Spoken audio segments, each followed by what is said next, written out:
May I come in, sir? Please come. नमस्ते sir. नमस्ते ma'am. Right. Thank you sir. Comfortable है? जी sir. Okay, अपने बारे में बताएं, उसके बाद आपका साक्षात्कार शुरू किया जाए। सर मैंने अपनी 10th और 12th Navodaya public school Shri Ganganagar से की है। ठीक है। उसके बाद सर मैंने 2022 में अपनी graduation Motilal Nehru college Delhi university से कंप्लीट की है। ग्रेजुएशन में सर मेरे पास पॉलिटिकल साइंस और इकोनॉमिक्स सब्जेक्ट थे। ठीक है। फिर सर 2022 से मैं आरएस की प्रिपरेशन कर रहा हूँ सर। और ये सर मेरा सेकंड अटेम्प्ट है आरएस में। Okay, second. पहले अटेम्प्ट में क्या रहा था? सर 515 रैंक थी। ओके, चलिए ठीक है। तो आप अपनी रैंक को जो है सुधार के लिए आप जी सर आएंगे। आपने गंगानगर से जो दिल्ली यूनिवर्सिटी का रास्ता क्यों चुना, इसके पीछे कोई विशेष प्रयोजन? सर दिल्ली यूनिवर्सिटी अपने मतलब टॉप क्लास एजुकेशन इंफ्रास्ट्रक्चर के लिए जानी जाती है। हाँ। कि देश के बेस्ट प्रोफेसर्स वहाँ पे पढ़ाने आते हैं। हाँ।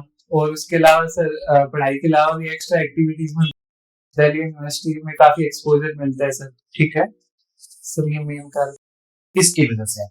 आप ये बताएं कि गंगानगर के नाम से एक कोई राजा थे जी सर। जिनका बीएचयू में भी योगदान। हाँ जी सर। कौन थे?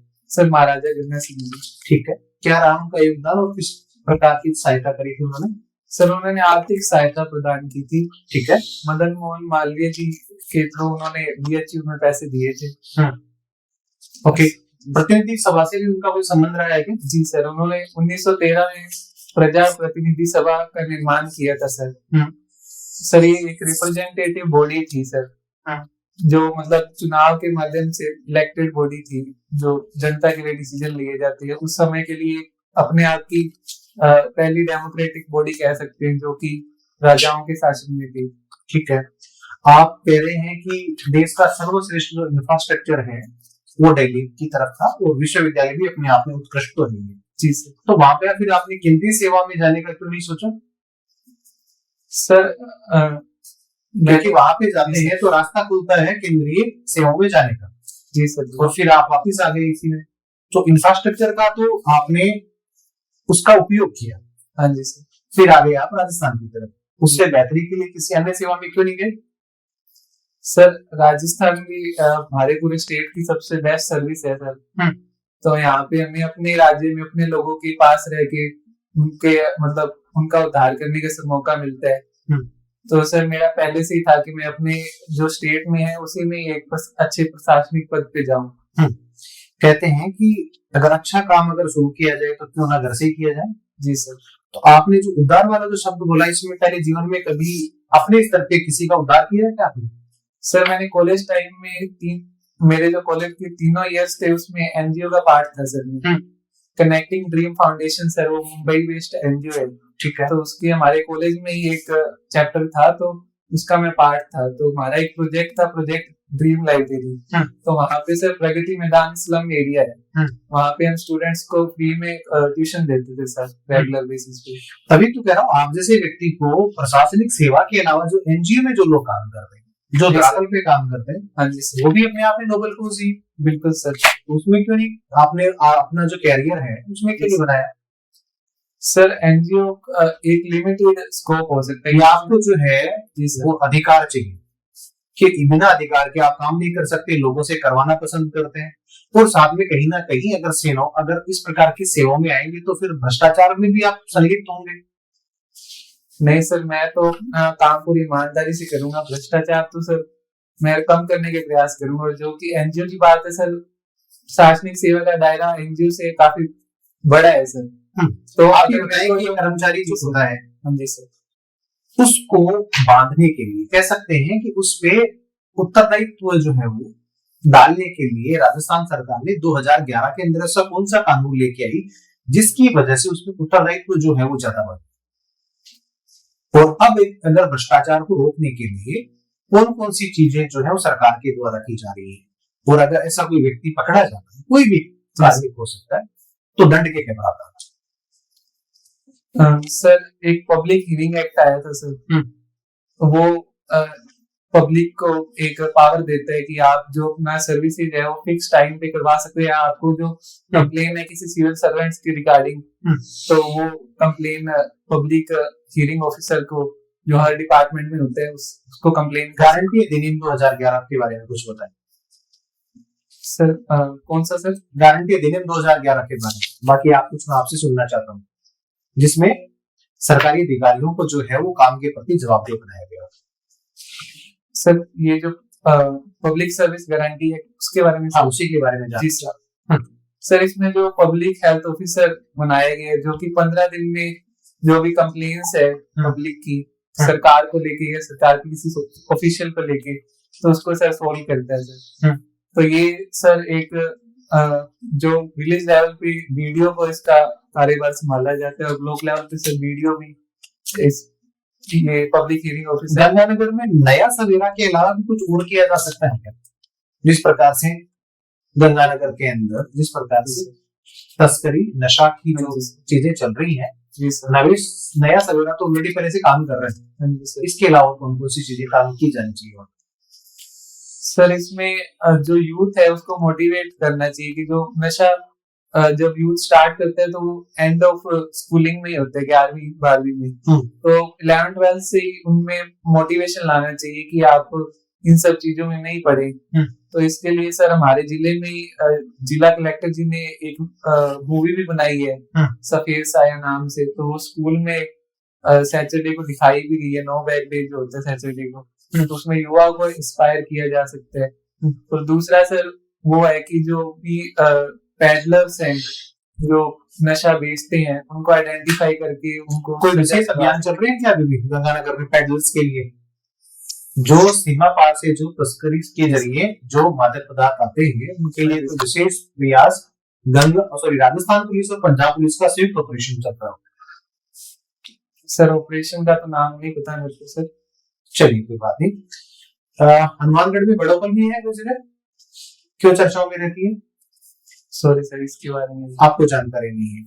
आप ही बताएं कि जैसे एकेयू का लेवल दिल्ली में तो आप रहे हैं जी, और एकेयू लेवल जो है वहाँ का ठीक ठाक है, कह सकते हैं गंभीर श्रेणी में आता है। हाँ जी सर। और कमोबेश यही स्थिति हो गई है राजस्थान के, रोकने के लिए उपाय बताएं। सर राजस्थान में एकेयू लेवल भी जैसे गंगानगर वाले एरिया में पराली जलाने से आता है, तो उसके लिए सर सरकार प्रयास कर रही है। जैसे ईंटों के भट्टे हैं तो उसमें जो पराली की तूड़ी है उसका मैंडेटरी प्रयोग किया जाना सरकार ने किया है, ठीक है। और उसके अलावा सर ऊषा डिकम्पोजर वगैरह भी सरकार प्रोवाइड कर रही है पराली के निवारण के लिए।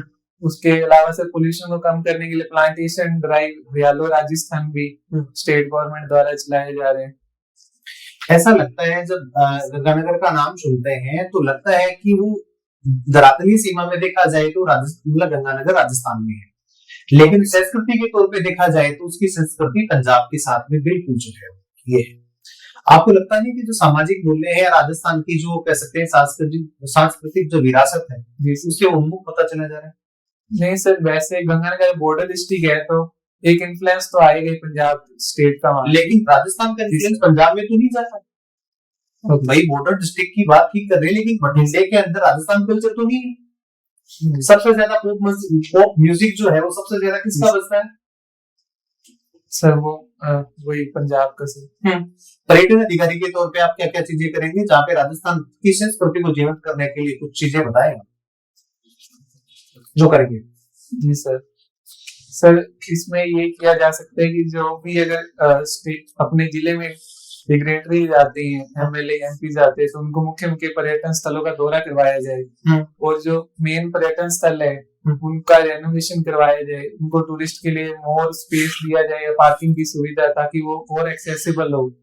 और जो मीडिया मैनेजमेंट है इसमें महत्वपूर्ण भूमिका निभा सकते हैं सर।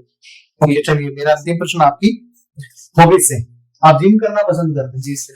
लेकिन मैंने सुना है और देखा भी है कि जिमिंग जो है वो किसी भी हेल्थ को दुरुस्त रखने के लिए कोई गारंटी नहीं है, क्योंकि जिमिंग के दौरान बहुत सारे जो है वो अटैक्स आते हैं, तो देयर इज नो गारंटी कि जो जिमिंग जो बंदा कर रहा है वो स्वस्थ हो सकता है। ऐसा मेरी रिपोर्ट्स बताती है। जी सर। आप इसको अपनी नजर में कैसे?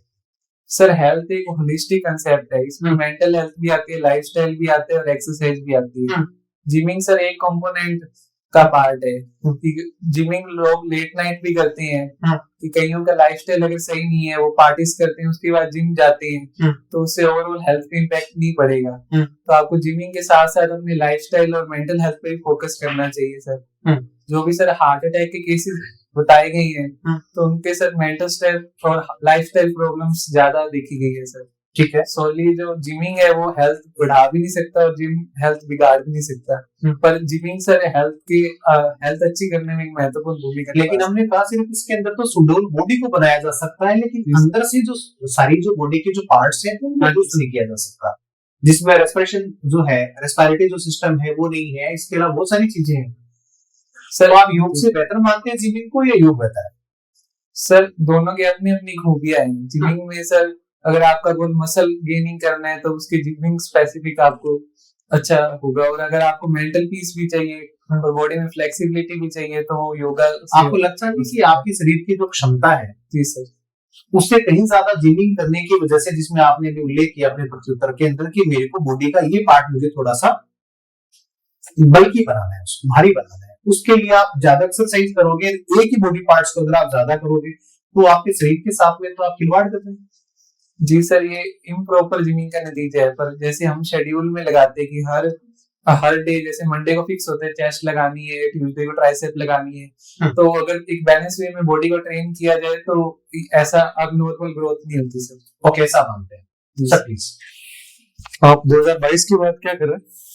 सर आरएस की प्रिपरेशन कर रहा हूँ। 2023 में मैंने प्री दिया था, 1 साल मैंने तैयारी की। हाँ ठीक है, और मतलब कोई गवर्नमेंट जॉब या कुछ ऐसा नहीं? जी ठीक है, तो इकोनॉमिक्स आपका सब्जेक्ट रहा है? हाँ जी sir.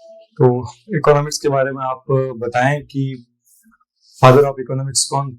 Sir Adam Smith. Adam Smith, उनकी एक फेमस बुक का नाम बताएं, इकोनॉमिक्स सब्जेक्ट की हैसियत से बताएं। सर इन्होंने वेल्थ ऑफ नेशन बुक। पूरा नाम बताओ, ये तो हर कोई बता सकता है। सॉरी सर, पूरा नाम एग्जैक्ट मेरे को ध्यान नहीं है। एन इंक्वायरी इनटू द ऐसा कुछ करके। सॉरी, चलो ठीक है, आप बताएं कि उत्पादन के कितने जो क्षेत्र होते हैं? प्रोडक्शन के सेक्टर पूछे। सॉरी सर, मैं चलो लिंक नहीं देता हूं। ठीक है, आप ये बताएं कि इकोनॉमिक्स के अंदर अपने इंडियन इकोनॉमी की बात की जाए कि इसकी साइज कितनी है, तो आप सर जीडीपी की टर्म्स में देखें तो इंडियन इकोनॉमी का जो साइज है वो 4.13 ट्रिलियन डॉलर्स है एज पर आईएमएफ डेटा। ठीक है, आईएमएफ ने अभी इंडिया की जो ये जीडीपी रेट है उसको देकर रेटिंग दी। जी सर। कौन सी रेटिंग? सर इसको सी रेटिंग दी है सर। क्यों सी क्यों दी? सर ये सेकंड लो रेटिंग है सर। इसके वही तो कह रहा हूं, सी क्यों? सर इसके मल्टीपल कारण बताए जा सकते हैं। एक तो सर ये है कि जो जीडीपी का जो बेस ईयर है वो 2011-12 है, तो वो काफी आउटडेटेड है सर। तो आउटडेटेड है, इसको कितना करना चाहिए फिर? सर अभी सरकार ने अभी कमेटी बनी थी तो उन्होंने डिसाइड किया 2022-23 इसको दोबारा लाएंगे, तो वो जो नेक्स्ट फाइनेंशियल ईयर है उससे इम्प्लीमेंट होगा सर। पर अभी जो डेटा आ रहे हैं वो सर आउटडेटेड ही आ रहे हैं। दूसरा सर जो हमारा जो कंज्यूमर प्राइस इंडेक्स है और जो WPI है उसका भी जो बेस ईयर है वो पुराना है, और जो कंज्यूमर प्राइस इंडेक्स की बास्केट है सर वो भी पुरानी है, आउटडेटेड है। वही जो वस्तुएं वगैरह वही है, वो भी अभी तक सेम ही है, उसके नंबर ऑफ क्वांटिटीज हाँ जी थोड़ा ही नहीं। ठीक है, वेरी गुड। आप ये बताएं कि अपने जो राजस्थान के अंदर इकोनॉमिक्स रिफॉर्म्स के लिए राज्य सरकार ने कुछ इंस्टीट्यूट बनाए हैं, आप उसका नाम बता सकते हैं? सर ओवरऑल जो राजस्थान के विकास के लिए नीति आयोग का निर्माण, क्या है इसकी फुल फॉर्म क्या है? Sir Rajasthan institute for, sorry sir इसमें कौन इसके अभी चेयरमैन कौन है, किसको नियुक्त किया अभी? सॉरी सर अभी रिकॉल नहीं कर पा रहा। अच्छा, ग्रेसम का नियम किया? ग्रेसम, सॉरी सर रिकॉल नहीं कर पा। लॉरेंस वक्र? सर ये जो लॉरेंस कर्व है सर ये देश की इनइक्वालिटी को दर्शाता है। कितनी होती है जब इनइक्वालिटी है? सर इनइक्वालिटी मैक्सिमम इनइक्वालिटी जब होती है जब 1 होगी लीस्ट कोएफिशिएंट इसका। अच्छा, और लीस्ट इनइक्वालिटी क्या आप मानते हैं भारत में ये इनइक्वालिटी है इनकम की? जी सर। अच्छा, तो आप इसको कैसे, आप एसडीएम लग जाते हो और आप जॉइंट सेक्रेटरी हो और आपको चीफ सेक्रेटरी सर को एक ड्राफ्ट बना के भेजना है कि ऐसी ऐसी आय की असमानताएं जो है वो देखने को मिल रही है, जी और अपन इन चीजों पर यदि काम करें तो हो सकता है अगले आने वाले 4-5 साल में अपने राजस्थान का जो विजन है उस विजन को हम पा सकते हैं। जी सर। सर इसमें सबसे मेन ये है कि जो लोअर इनकम ग्रुप है उनकी कैपेबिलिटी हमें एम्पावर करना पड़ेगा, उनको आत्मनिर्भर बनाना पड़ेगा। तो इसके लिए सर जो एंटरप्रेन्योरशिप या स्किल डेवलपमेंट प्रोग्राम है उन पे सर ज्यादा फोकस किया जा सकता है। जो हमारा मेन जो है 50% वुमेन पॉपुलेशन है तो उन पे फोकस किया जा सकता है कि उनको जो स्किल्स है जैसे सिलाई वगैरह की या जो हाउस होल्ड इनकम में जो तो अभी भी कर रही है सर, सरकार अभी कर भी रही है। जी सर। और क्या इनोवेटिव ड्राफ्ट में आप शामिल करें? सर इनोवेटिव सर जो ये स्कीम सर चल रही है उसी को सर अच्छे से इम्प्लीमेंट करना चाहूंगा सर। अच्छा, तो आपने एक तीसरा सब्जेक्ट और क्या, पॉलिटिकल साइंस और सर मेरा बीए प्रोग्राम कोर्स था तो उसमें 2 ही सब्जेक्ट होते हैं सर। अच्छा, 2 ही सब्जेक्ट होता है। जी सर। हाँ, चाणक्य का नाम सुने, कौन थे? जी सर। सर ये बहुत बड़े हमारे पॉलिटिकल थिंकर थे। क्या उनकी किताब का नाम फिर अर्थशास्त्र कैसे? जी सर। हाँ जी सर। किताब का नाम अर्थशास्त्र लेकिन अंदर की विषय वस्तु राजनीति से रिलेटेड है ना? जी सर। तो नाम अर्थशास्त्र क्यों रखा है नाम? सॉरी सर, इनके बारे में मैंने डिटेल में पॉलिटिकल साइंस के पीछे साइंस शब्द क्यों लगता है? क्योंकि सर ये एक तरीके की कंपैरेटिव एनालिसिस करते हैं डिफरेंट कॉन्स्टिट्यूशंस की, या ये एनालाइज भी करते हैं कि लोगों का बिहेवियर कैसा है, लोग वोटिंग बिहेवियर कैसे करते हैं, तो ये लोगों की साइकोलॉजी को प्रेडिक्ट करने का भी प्रयास करते हैं। तो इस वजह से हाल ही में मौद्रिक नीति समिति की बैठक हुई। हाँ जी सर। उसमें क्या निर्णय लिया गया? सर उसमें जो रेपो रेट है वो 0.25 बेसिस पॉइंट से घटा के 5.25 कर दिया गया सर। अच्छा, इससे इन्फ्लेशन पे क्या प्रभाव पड़ेगा? सर इससे इन्फ्लेशन इंक्रीज होगी सर। अच्छा, अभी इन्फ्लेशन कम है? जी सर। कितना है? सर 0.25 है इन्फ्लेशन, 0.25%। तो इन्फ्लेशन बढ़ने से टैक्स कलेक्शन पे क्या प्रभाव पड़ेगा? सर इन्फ्लेशन इंक्रीज होगी तो मनी सप्लाई इंक्रीज होगा सर। मनी सप्लाई इंक्रीज होगा तो लोगों का जो कंजम्पशन है वो इंक्रीज होगा, तो जितना ज्यादा लोग कंजम्पशन करेंगे उतना ज्यादा जो टैक्स कलेक्शन है सर वो ज्यादा होगा गवर्नमेंट का। अच्छा, लेबर कोड्स के नाम बताओ जो नए लेबर कोड है। सर थोड़ा मैं इसमें सोच के बताना चाहूंगा। हाँ, पुराना पता। एक तो सर नए रिफॉर्म्स जो है लेबर कोड में वो बता। एक सर सोशल सिक्योरिटी पे बेस है, और एक सर लेबर यूनियंस है उन पे बेस है। अच्छा, एक सर वेजेस पे बेस है। और सर मैं अच्छे से रिकॉल नहीं कर। इकोनॉमिक्स में नोबेल प्राइज किसको दिया? सर इकोनॉमिक्स में किस लिए दिया, ये इम्पोर्टेंट है ये। जी सर। सर एक क्रिएटिव डिस्ट्रैक्शन कंसेप्ट है सर, उसके लिए दिया गया है कि अगर किसी इकोनॉमी में इनोवेशंस आती है तो जो ओल्ड जॉब्स है सर वो चली जाती है, पर इन लॉन्ग रन जो न्यू जॉब्स है वो ज्यादा क्रिएट होते हैं, तो अल्टीमेटली इकोनॉमी को बेनिफिट होता है सर। इस पे आर्टिकल 21 क्या सर? आर्टिकल 21 कहते हैं कि state shall ensure right to life and personal liberty to everyone with dignity. Sir with dignity इसमें लिखा नहीं हुआ सर। ठीक है, आपको इसके अंदर कोई एक और प्रावधान जोड़ने को कहें, कोई एक ऐसा अधिकार, तो आप कौन से अधिकार को जोड़ना पसंद करोगे? प्रायोरिटी किसको? सर पहले से इसकी लिस्ट होलिस्टिक है, 20 to 30 सुप्रीम कोर्ट ने बताया कि इसमें वो होलिस्टिक हो, लेकिन आप उसमें जैसे इसमें 21A में किया है एजुकेशन का। जी सर, है ना सर? इसमें वही है कि जो साइबर क्राइम से मुक्ति है वो भी आर्टिकल 21 के अंडर ऐड किया जा सकता है। क्या राइट टू हेल्थ 21 में है? जी सर है। हाँ जी सर। राइट टू हेल्थ अपना मूल अधिकार है। जी सर, हमारा फंडामेंटल राइट्स में ही आता है। जो 21 का जो इलैबोरेट डिस्क्रिप्शन है सुप्रीम कोर्ट ने दिया है, हाँ, तो उसमें से राइट टू हेल्थ भी इंक्लूडेड। एक राइट टू डिस्कनेक्ट भी है। ओके सर, क्या है वो? सर इसमें आया स्टेट ने किया राइट टू डिस, नहीं सुना? सॉरी सर, इसकी प्राइवेट बिल आया उसका भी।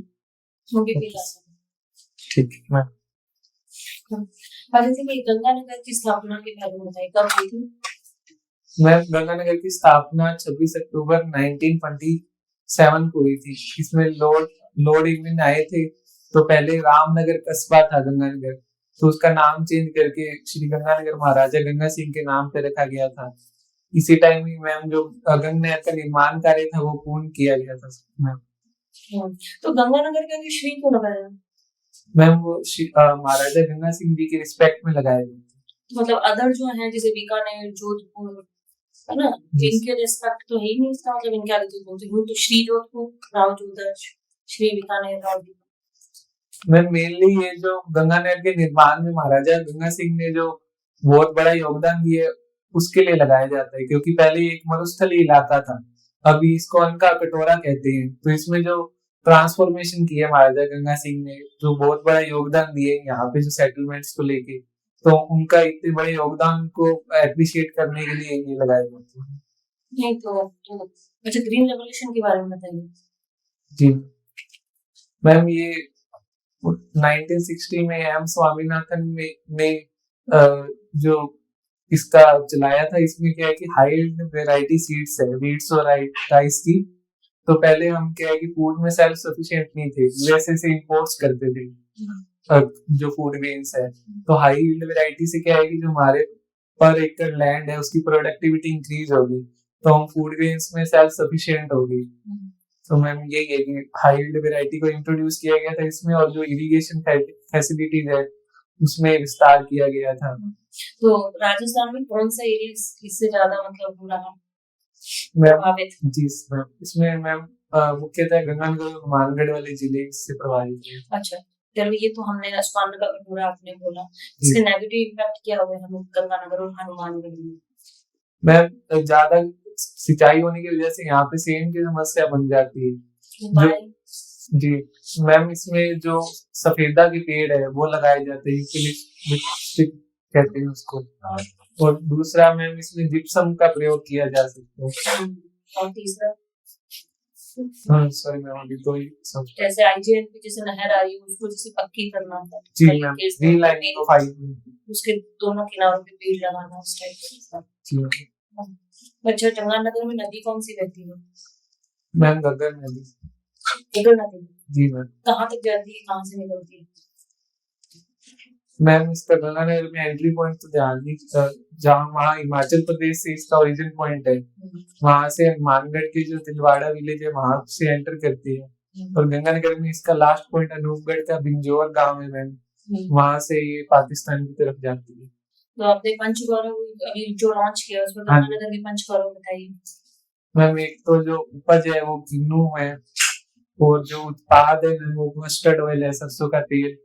प्रजाति में जो बकाइन का वृक्ष है वो है, और जो स्पोर्ट है मैम वो एथलेटिक्स है, और जो पर्यटन स्थल है मैम वो हिंदूमल पोर्ट बॉर्डर है। अच्छा, इसके अलावा और कौन से पर्यटन स्थल है गंगानगर में? जी मैम एक गंगानगर में बुड्ढा जोड़ गुरुद्वारा है, और दूसरा मैम यहाँ पे लैला मजनू की मजार है भारत पाकिस्तान बॉर्डर पे। और मैम इसके अलावा गंगानगर की संस्कृति में अगर कुछ ऐसा चेंज आप करना चाहें, कुछ ऐसा कोई त्योहार है जिसको आप चाहते हैं अगर आप एसडीएम बन जाए तो किस त्योहार को आप प्रमोट करेंगे जिससे उसको देखने के लिए लोग आए कि अच्छा ये चीज वहां बनती है, वहां चलते हैं, जिससे पर्यटन प्रमोट हो? जैसा त्योहार तो बहुत ही हैप्पीनेस से मनाया जाता है। मैम हैप्पीनेस जो यूनिकनेस है गंगानगर की 24% सिख है, उनका लोहड़ी का त्योहार काफी अच्छे से मनाया जाता है। तो वो लोगों को पर्यटन के तौर पे प्रमोट किया जा सकता है। अच्छे से क्यों मनाया जाता है? मैम ये मिड ऑफ जनवरी में मनाया जाता है, जब राबी क्रॉप हार्वेस्ट होती है, तो तब जैसे शुगर केन की जो हार्वेस्ट होती है तो उसकी गुड़ गच्चक खाई जाती है। तो एक किसानी से रिलेटेड है मैम, कि जो राबी क्रॉप है उसकी हार्वेस्ट के बाद जो विंटर का एंड है उसको सेलिब्रेट करने के लिए मनाया। अभी आपने सिख कम्युनिटी का बताया। जी मैम। जनरली कई जगह ये बोला जाता है कि टर्बन को वो इसको बोलते हैं कि ये हटाइए, या फिर ये कई जगह चला था टर्बन ये सुरक्षा के लिए सही नहीं। इसका क्या सोचता है इस बात? मैम हमारे कॉन्स्टिट्यूशन में अलाउ किया गया है कि आपको रिलीजियस फ्रीडम है। तो सुप्रीम कोर्ट ने डिफाइन किया हुआ है कि हर जो रिलीजियस कम्युनिटी है उसकी एसेंशियल प्रैक्टिसेस है। तो टर्बन रखना सिखों की एसेंशियल प्रैक्टिसेस में आता है। तो उनको जब अपना रिलीजियस प्रैक्टिस को प्रमोट करने का एक कॉन्स्टिट्यूशनल राइट भी है मैम। तो ये सही है मैम कि अगर वो टर्बन पहनना चाहते हैं तो ये उनका अधिकार है। केस बता सकते हैं किस केस में सुप्रीम कोर्ट ने बोला था? सॉरी मैम, केस तो मैं रिकॉल नहीं करता। अच्छा, एक कोई महिला और एक है काफी नाम फेमस हो रहा है, सोनाली करके चल रहा है एक दो दिन से, कुछ बता सकते हैं उनके बारे में? सॉरी मैम, इसके बारे में सुना। अच्छा, सुभांशु शुक्ला के बारे में बता सकते हैं? जी मैम। मैम ये इन्होंने इंटरनेशनल स्पेस स्टेशन का दौरा किया था बाकी 3 लोगों के साथ। इनका मिशन था एक्सियम 4 मिशन। तो इन्होंने वहां पे स्पेस में जो साइंटिफिक एक्सपेरिमेंट्स किए थे, तो वो माइक्रोग्रेविटी का एक्सपेरिमेंट हो गया, माइक्रो एल्गी का एक्सपेरिमेंट हो गया।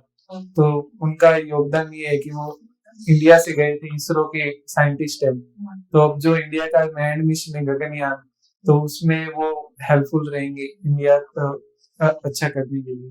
अदर 2 पर्सन भी हैं जो गगनयान में सपोर्ट करेंगे? जी मैम। कौन-कौन से? सॉरी मैम, उसका नाम लिख के नहीं सकते। अच्छा, जिसका 7वां वित्त आयोग भी गठन किया गया है जिसका जी अध्यक्ष कौन? किनकी अध्यक्षता में?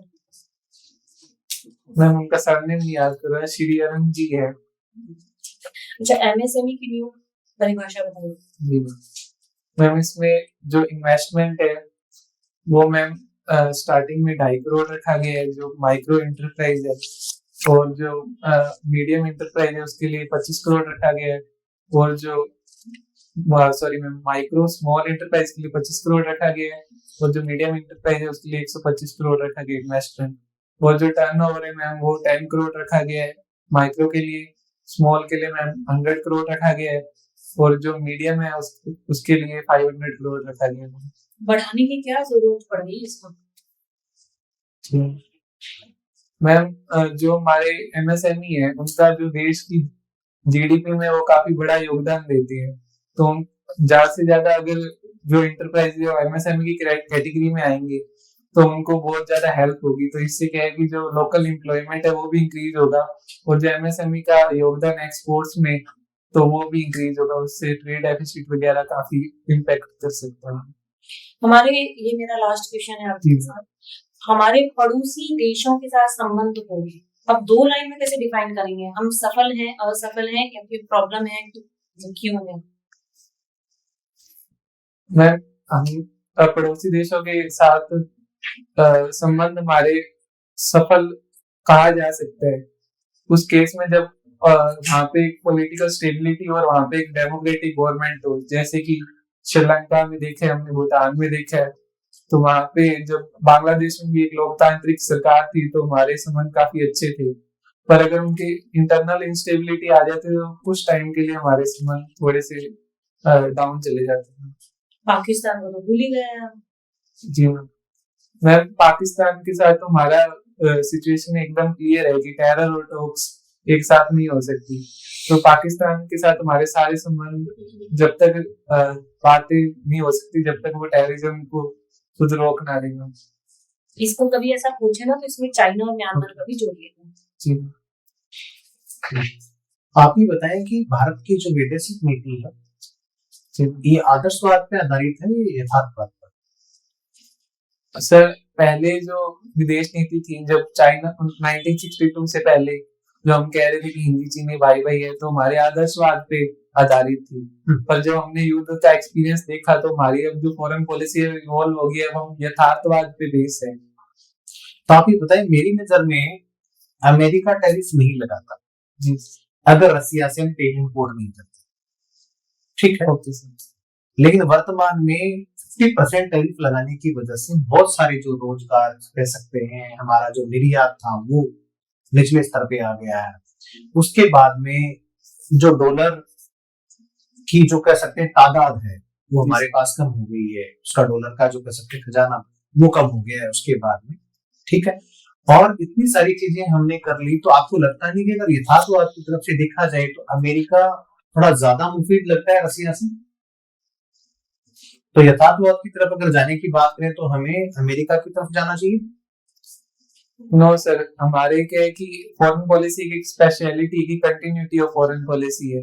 तो हम सर हमारी इंडिपेंडेंट फॉरेन पॉलिसी है, तो हम किसी के दबाव में नहीं आएंगे। जहाँ तक कि सर एक्सपोर्ट्स की बात है, तो सर उसका हमने अल्टरनेट रूट भी खोज लिए हैं सर। जैसे James and jewellery sector impact हुआ है तो हमने यूएई को एक्सपोर्ट करना ज्यादा कर दिया है। फिशरीज इम्पैक्ट हुई है तो हमने जापान में इंपोर्ट्स काफी कर दिए। तो हम मार्केट डाइवर्सिफिकेशन कर रहे हैं। हम किसी एक नेशन पे डिपेंड नहीं रहना चाहते कि अगर वो हमारे पे सैंक्शन लगा दे तो हमारी इकोनॉमी रुक जाएगी सर।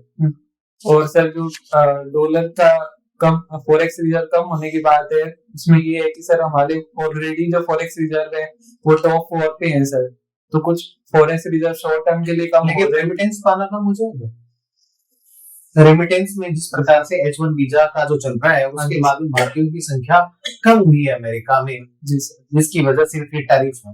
जी सर। तो आपको लगता नहीं कि भारत को एक संतुलित चीज बना करके जहाँ पे हम रसिया से तेल इंपोर्ट थोड़ी कम मात्रा में करके और कुछ जो है वो साजो सामान हम अमेरिका से सर, हम अमेरिका से भी ट्रेड डील नेगोशिएट कर रहे हैं। हम पूरी तरीके से रशिया पे भी डिपेंडेंट नहीं रहना चाहते हैं। हम जैसे कतर से और ऑयल हमारा डाइवर्सिफिकेशन का प्रयास। चेन्नई से भी कौन सा रास्ता खोजा गया रसिया के लिए जिसमें जो है दिन कम लगेंगे? जी सर, सर ये चेन्नई से व्लादिवोस्टोक का जो रास्ता है वो सर ईस्ट एशियन सी रूट है सर। एग्जैक्ट मैं रिकॉल नहीं करता। आप रिकॉल नहीं करता। गंगानगर में आंधियां अभी कम हुई हैं या वैसे ही चल रही हैं जैसे सबसे ज्यादा चलती है? राजस्थान की बात करें क्यों चलती है, किसकी वजह से चलती है, कौन सा दाब लगता है जलवायु के आधार पर? सुना है गंगानगर पे आंधियां सबसे ज्यादा होती है सर। ऐसी कौन सी जलवायु घटना होती है जिसकी वजह से गंगानगर में सबसे ज्यादा आंधियां चलती है? सर आंधियों का मेन ये है कि जो हवा है वो ऊपर की तरफ उठती है, जो लो प्रेशर एरिया है वो क्रिएट हो जाता है गंगानगर के अराउंड। ठीक है, क्योंकि सर इसमें ये है कि गंगानगर जो है वो सी से काफी दूर है और जो मार्च का टाइम आ जाता है तो उसमें क्या है कि वो लैंड काफी ज्यादा हीट होने लग जाता है। तो जो आसपास की जो हवाएं हैं वो गंगानगर की तरफ आगे ऊपर की तरफ उठती है, तो सर आंधियां और उसके बाद बारिश भी आती है सर। ओके, ऐसा आप मानते हैं? जी चलिए ठीक, आपका साक्षात्कार पूरा हुआ। अभी आप thank you sir. Thank you ma'am.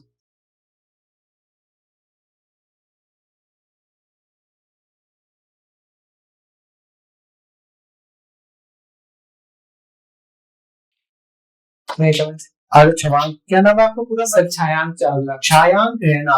वही थोड़ा बताओ इसके बारे में, छायांक क्या होता है? सर ये छायांक मून का प्राइवेसी है सर। छायांक मून का प्राइवेसी सर, जैसे छायांक को थोड़े संधि विच्छेद करे तो छाया प्लस अंक आते हैं। कि छाया का दाग हम मून में देखते हैं। तो उस लॉजिक से ये सिनोनियम है मून का। तो चांद में दाग है ऐसा तो मानते हैं सर? देखा जाता है। देखा जाता है। चलिए ठीक, कुछ अपने बारे में बताएं कि इंटरव्यू कैसा? सर इंटरव्यू ठीक था, थोड़ा सा और बेटर हो सकता है। शाम का टाइम तो एनर्जी हल्की सी कम थी। किसकी, हमारी या आपकी? मेरी। काम की तो नहीं थी। ठीक है, हमें आपसे बात करके बहुत अच्छा लगा और हम आपकी जो एकेडमिक्स आपने जो प्राप्त करी है उसके साथ में आपने न्याय किया, है ना? और आप डीयू से पढ़ करके आ रहे हैं।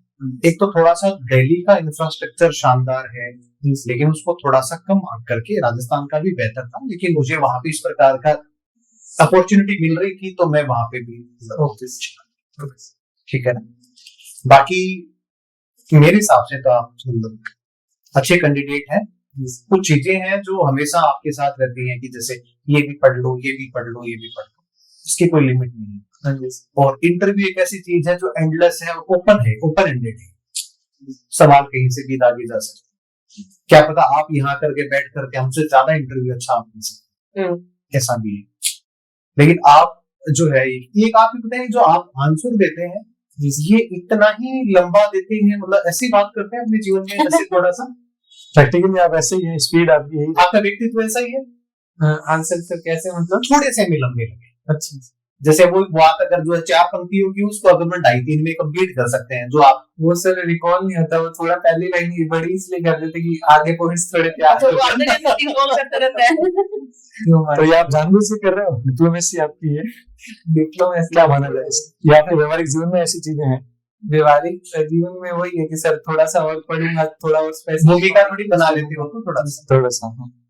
बाकी सेव बताइए। वगैरह बना लेना आप, हाँ जी ठीक है। बाकी ओवरऑल आप सॉक्स भी चेंज कर सकते हो। जी सर, ब्लेजर मैंने बना रखे हैं, तो वो ही तो ब्लेजर विद टाई, जी सर। ठीक है, फिर तो आपका और ही अच्छा लुक हो जाएगा, है ना। पर्सनालिटी आपकी बहुत अच्छी है, इकोनॉमिक्स के आंसर अच्छे दिए, कुछ फैक्चुअल चीजें जो मैंने पूछी थी वो वो- माइक्रो इकोनॉमिक्स प्रोडक्शन के सर क्या पूछा था आपने? किसका? प्रोडक्शन का कोई आपने वो पूछा था, कौन से डायमेंशन होते हैं प्रोडक्शन के? हाँ, वो जो लेबर होते हैं, है ना, लेबर पूंजी होती है, उसके बाद में एक जोखिम होता है उसमें, रिस्क मैनेजमेंट जो लास्ट में मैनेजर जो होता है वो है लैंड, और वो, है ना। वो से टेक्निकलिटी नहीं होता, माइक्रो मैक्रो तो थोड़ा हाँ ये भाई करंट का तो आपने अच्छा, IMF वाला जो सी दिया है जी इसका भी आपने बहुत अच्छा बताया, जो हर कोई नहीं पता था। और तो क्या लिखा है, हाँ ये करंट पे फिर भी थोड़ा आपको करने की जैसे राइट जरूरत है। डिस्कनेक्ट है, ये तो जैसे Right. केरल में हुआ है। केरल में हुआ डिस्कनेक्ट ये होता है कि आप जैसे सरकारी कर्मचारी है तो आपको अपना फोन बंद करने की आपको इजाजत है, और कुछ समय के लिए अपना, नहीं तो 24 घंटे रहता है तो इंसान के दिमाग पे बहुत प्रेशर। सुप्रिया सुले इसको लेकर के आई है, प्राइवेट बिल जो है प्राइवेट भी लेकर के आई है।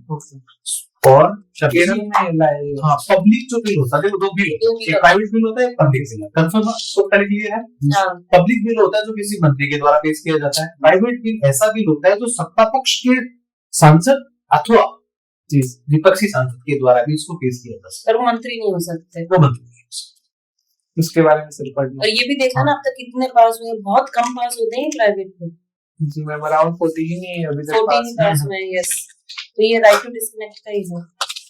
ठीक है। बाकी ओवरऑल आप इसको बाकी है जब ना? तक डेट आए तब तक मेंटेन रखें, हो सकता है डेट आ भी गई है, लिंक आ गया शाम को आ गया है, आगे आगे आगे की शेड्यूल आगे आ गया। ये सोनाली के एक्चुअली क्या है, एक नेपाली महिला, इसको डिपोर्ट किया गया था। नेपाली? नेपाली बेंगलोर बांग्लादेश से उसको वहाँ भेज दिया गया था फालतू जबरदस्ती। फिर सच में वो यहीं की थी, फिर उसको लेके आए अप्रैल में, उसको फालतू उसको बच्चों को सुप्रीम कोर्ट में निकाल दिया। आया, कुछ इंटरवेंट किया उसने, तब जाकर के वो बंदी आई ये है। कितना बड़ा ब्लंडर था। कहाँ से आपको सर? उठा के बांग्लादेश में भेज दिया तो वहाँ भेज दिया, हाँ। यहाँ से उठा के बांग्लादेश भेज दिया, जबकि वो बता रही है कि मेरे पेरेंट्स का देखो ये है, मेरे पेरेंट्स भी यहीं थे, मेरा भी। फिर भी उसका, उसके बच्चों को सब, फिर उसको वापस लेके आया। ये कितना बड़ा ब्लंडर था, मतलब भाई उनको ये कहा था घुसपैठियों को भगाओ, ठीक है, उठा के, जबकि उसके पास डॉक्यूमेंट्स थे। चलिए छायांश छाएंगे ना? हाँ जी छाया। All the best. चलिए ठीक है ब्रदर। सेक्टर 15 को आ जाएंगे। ऑल द बेस्ट आपको, आपका बहुत अच्छी तैयारी है, आपका अच्छा इंटरव्यू हो जाएगा। Thank you ma'am, thank you. ठीक है ब्रदर।